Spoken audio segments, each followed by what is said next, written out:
Hi friends, Saturday அதுக்கப்புறம் வந்து Sunday மெனுவில் அதிலே ஆட் பண்ணியிருக்கேன். பாப்பாவுக்கு வந்து பார்த்தீங்கன்னா இந்த மாதிரி பெல்ட் செப்பல் வாங்கணும்னு சொல்லிட்டு ரொம்ப நாளாக வந்து நான் வாங்கணும். நல்லா நடக்க ஆரம்பிச்சிட்டேன். அதுக்கப்புறம் வாங்கி போகலாம். ஏன்னா முன்னாடியே வாங்கி வச்சு நம்ம தூக்கிட்டு தானே போகிறோம், பைக்கில் தான் போகிறோம். ஸோ அதனால் எதுவுமே வாங்கலை.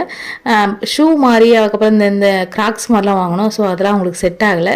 அதுக்கப்புறம் மேல் வீட்டு சிஸ்டர் வந்து பார்த்தீங்கன்னா ஒரு ஷூ டைப்பில் ராஜஸ்தான் போனோம்னு சொல்லிட்டு வாங்கிட்டு வந்து கொடுத்தாங்க.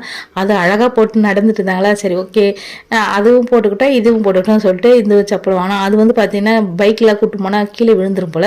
சரி இந்த மாதிரி பெல்ட் மாதிரி வாங்கினோம்னா நம்ம வண்டியில் கூட்டு போனால் கூட அப்படியே கீழே விழாமல் கரெக்டாக இருக்கும் அப்படின்னு சொல்லிட்டு அதையே வாங்கியாச்சு. இந்த கலர் எப்படி இருக்குதுன்னு சொல்லிட்டு சொல்லுங்கள். நிறைய கலர்ஸ் இருந்து அப்புறம் ஜிகிஜிங்லாம் இருந்து இது நல்லா அழகாக இருந்தது, போட்டதுமே கரெக்டாக இருந்தது, நல்லாவும் இருந்தது. அதுக்கப்புறம் சண்டே வந்து பார்த்திங்கன்னா எங்கள் சின்ன மாமனார் மாமியார் வீட்டுக்கு தான் போகிறோம். அங்கே வந்து பார்த்திங்கன்னா இன்றைக்கி சாமி கும்பிட்றாங்க. ஸோ அதனால் வந்து பார்த்திங்கன்னா அங்கே தான் கிளம்பிட்டோம் எல்லாருமே. காலைல ஆப்பிள் மட்டும் சாப்பிட்டு கிளம்பியாச்சு. பாப்பா வந்து பார்த்திங்கன்னா வீடியோ எடுமா ஃபோட்டோ எடுமான்னு சொல்லிட்டு இருந்தாங்க. நானும் பாப்பா வந்து பார்த்தீங்கன்னா பஸ்ஸில் கிளம்புனோம். என் பையனும் அவங்க அப்பா வந்து பார்த்தீங்கன்னா பைக்கில் போயிட்டாங்க. ஏன்னா மழை வரா மாதிரி இருந்தது, சாரல் மழை பெஞ்சிட்டே தான் இருந்தது. அதனால் வந்து பார்த்தீங்கன்னா நானும் பாப்பா வந்து பஸ்ஸில் போயிட்டு அங்கே இறங்கிட்டேன்னா எங்கள் ஹஸ்பண்ட் வந்து கூட்டிகிட்டு வந்துட்டார்.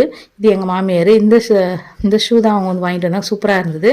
அதுக்கப்புறம் வந்து பார்த்தீங்கன்னா சாமிக்கு எல்லாமே ரெடி பண்ணி வச்சுருந்தாங்க. சாமிலாம் கும்பிட்டு சாப்பிட்டு முடிச்சுட்டு ஒரு 5 o'clock போல் 6 o'clock போல் வீட்டுக்கு வந்து கிளம்பி வந்துட்டோம். Okay friends, by.